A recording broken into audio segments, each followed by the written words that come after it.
Good day everyone. My name is Mary Jane Leal from grade 12 ABMA, and my topic is about audio information and media. For today's discussion, I will be explaining the types of audio file.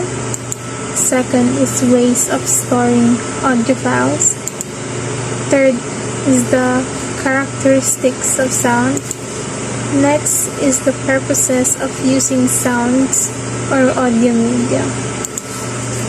Next is elements of sound design.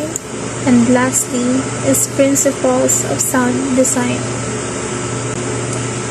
So before I start, I will be giving the definition of audio. Audio is defined as anything connected to sound, specifically when received, recorded, transferred, or duplicated. Next is audio media.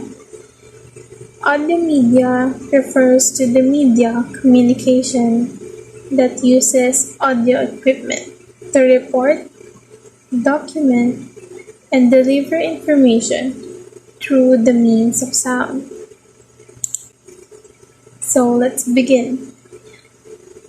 Start off with the types of audio files. First is radio broadcast.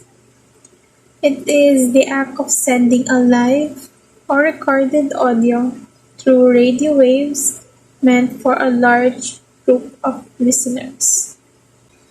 Next is music, an artistic form of auditory communication incorporating instrumental or vocal tones in a structured and continuous manner.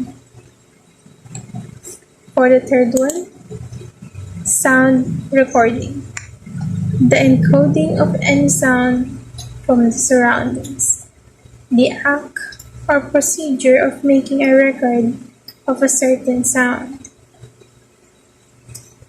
Next is the sound clip. Sound clip is the sound aside from dialogue and music, artificially made to create an effect in a movie, play, or other broadcast production. And lastly, audio podcast, an episodic series of digital audio or video file or recording that can be downloaded by a user from a website to a media player or computer to listen. So we are done with the types of audio file. Let's proceed with the ways of storing audio files. First up is a tape, a magnetic tape sound recording format on which sound can be documented. Next is compact disc. I know we are all familiar with this. It's a CD. It is short of compact disc, a plastic fabricated circular tool on which audio, video, and other digital information is recorded, stored, and played back. Next is a USB flash drive, an external hard disk drive small enough to fit on a keychain that can be plugged into the computer's USB ports, where we all use it nowadays. Next is a memory card. We all know what the memory card is, so memory card is a small, flat flash drive used to save data such as audio files, pictures, text, and videos for use on small, portable, or remote computing devices. Next is computer hard drive, a secondary data storage device for saving digital data. And for the last way of storing audio files is internet or cloud. It is a wide network of remote servers in the Internet meant to operate as storage and retrieval of audio files and other computer data. So, let's proceed with the next part of the topic, which is the characteristics of a sound. So, volume. Volume is the force of a sound. Next is the pitch, the degree or highness or lowness of a sound. Next is loudness, the feature of a sound that determines the degree of the auditory sensation produced. And lastly is the tone, the musical or vocal sound of a definite quality. So let's proceed with the next topic, which is purposes of using sounds or audio media in facilitating learning. So there are four purposes that I can explain, which is these enable the learners to listen to the ideas and views of the experts and other reliable people.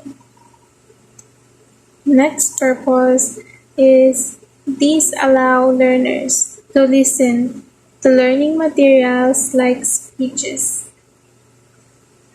And for the third purpose, these serve as alternative guides for the learners when they are doing their tasks such as experiments.